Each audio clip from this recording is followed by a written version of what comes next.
बिस्मिल्लाहिर्रहमानिर्रहीम। अस्सलाम वालेकुम dear students and viewers, welcome to my YouTube channel digital learning points. आज के इस वीडियो ट्यूटोरियल में हम फिन 611 एडवांस्ड नेशनल अकाउंटिंग के जीडीपी नंबर 1 सॉल्व करेंगे, जिसकी लास्ट डेट 3 फरवरी 2023 है।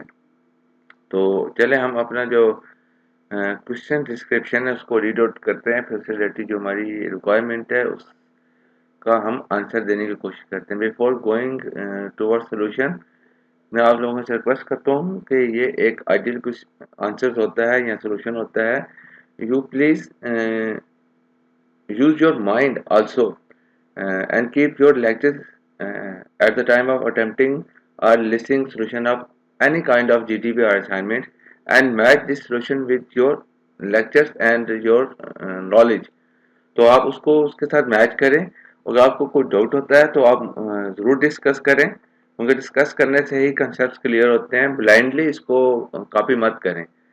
तो बहुत students as it is copy कर देते हैं, तो ऐसा मत कीजिएगा। तो चले हम स्टार्ट करते हैं। Accounting subjectivity is the curse और ब्लेसिंग, यानी कि ये एक लानत या एक रहमत है। Also international accounting standards are aim to pay the base for accounting harmonisation. तो but there always a certain degree of subjectivity influenced by local laws in the adaptations and applications of these accounting standards. Moreover, flexible methods permitted by these standards also provide subjective measurements and estimation by the accounting experts।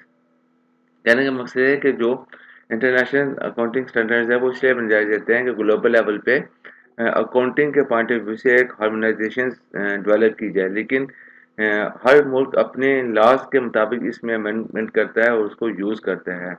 तो इस वजह से जब उसको amendment की जाती है तो वहाँ एक सब्जेक्टिविटी का जो एलिमेंट होता है वो इंट्रोड्यूस हो जाता है, और जो एक्सपर्ट्स होते हैं इस फील्ड के वो अपने सब्जेक्टिविटी की बेस पे उसको इंटरप्रेट करते हैं, जिस वजह से उस पूरे सिस्टम में क्या होता है, लूप होल्स एम्बिग्युइटी भी पैदा हो जाती है। एक्चुअली ये है अकाउंटिंग सब्जेक्टिविटी। तो do you think that flexibility in accounting standards adaptation provide an opportunity for creative accounting? अब क्रिएटिव अकाउंटिंग कह रहे हैं कि आप समझते हैं कि ये जो अकाउंटिंग स्टैंडर्ड की अडॉप्टेशन में जो फ्लेक्सिबिलिटी होती है, जैसे कि पाकिस्तान अपने कानून के मुताबिक उसमें कुछ फ्लेक्सिबल ले आता है, जैसे टैक्सेशन का ले लें, क्योंकि आप जब बिजनेस करते हैं तो आपको गवर्नमेंट को टैक्स भी देना पड़ता है। तो टैक्स की मद में कई तरह की क्या होती है, सब्जेक्टिविटी है, जिसको वो अडॉप्ट करते हैं as per the existing laws and regulations of the country. तो इस वजह से ये जो होते हैं वो क्रिएटिव अकाउंटिंग की अपॉर्चुनिटी क्रिएट करता है। इसका आपने आंसर देना है।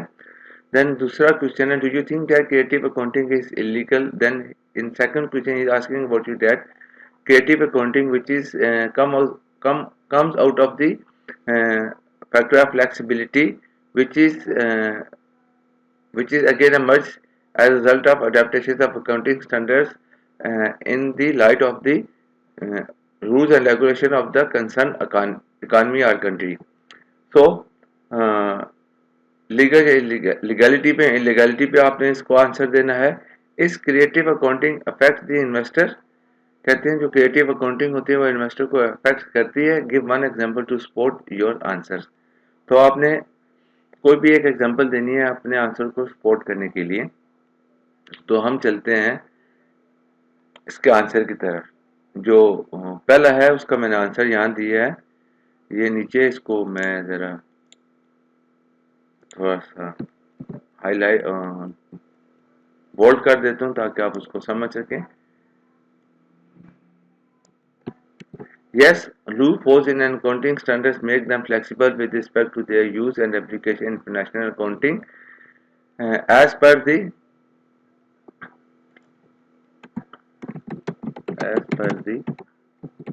laws and regulations prevailing in the country। तो दूसरा जो मैंने आपको बताया था कि इसके लीगलिटी या इलीगलिटी पे बात करनी है, कि जो लीगल पॉइंट ऑफ व्यू से अगर आप देखें तो जो क्रिएटिव अकाउंटिंग है वो ना ही इलीगल है ना ही लीगल है। and neither is it is illegal nor it is legal, but it is unethical because you are going to deceive the your stakeholders by representing the manipulating figures of the your accounts or transactions.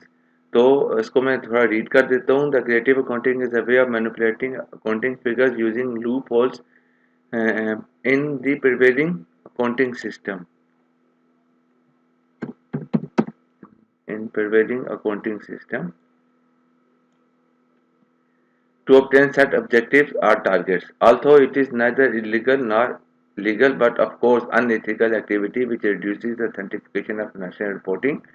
जो आप financial reporting में information दे रहे हैं उसके authentication को, उसके trust को, उसकी जो वर्थीनेस है उसको डेफिनेटली हिट करती है किसी भी कंपनी की. तो इसका मैंने आंसर दे दिया है. Where is creative accounting affect the investors? Give one example to support your answer. So yes, it affects the investors. For example, a company can inflate the revenue through increased number of sales invoices that at the end of the closing period, which are actually but which are actually realized, which are actually realizes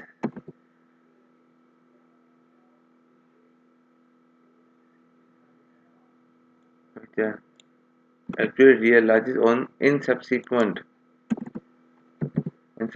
period. यानी कि फर्ज करें 31 दिसंबर 2022 में आप ने invoice number of invoices increase कर दिए, जबकि आपने उसकी जो सप्लाई है या जो ट्रांजेक्शन है उसको जब आपने रिकॉर्ड करना है वो आपने कब रिकॉर्ड करना है, वो 1 जनवरी 2023 को करना है, लेकिन आपने 30-31 डेट को आपने उसको जनरेट कर दिया. मकसद ये है कि सिर्फ अपना सेल्स रेवेन्यू को हाई वॉल्यूम में शो करने के लिए. जब आपका सेल्स रेवेन्यू बढ़ेगा तो अल्टीमेटली आपकी प्रॉफिट फिगर भी इंक्रीज होगी. हो सकता है प्रैक्टिकली मैं आपको बता रहा हूँ, ये मैंने अपनी कॉर्पोरेट सेक्टर की लाइफ में मैंने इसको एक्सपीरियंस किया है.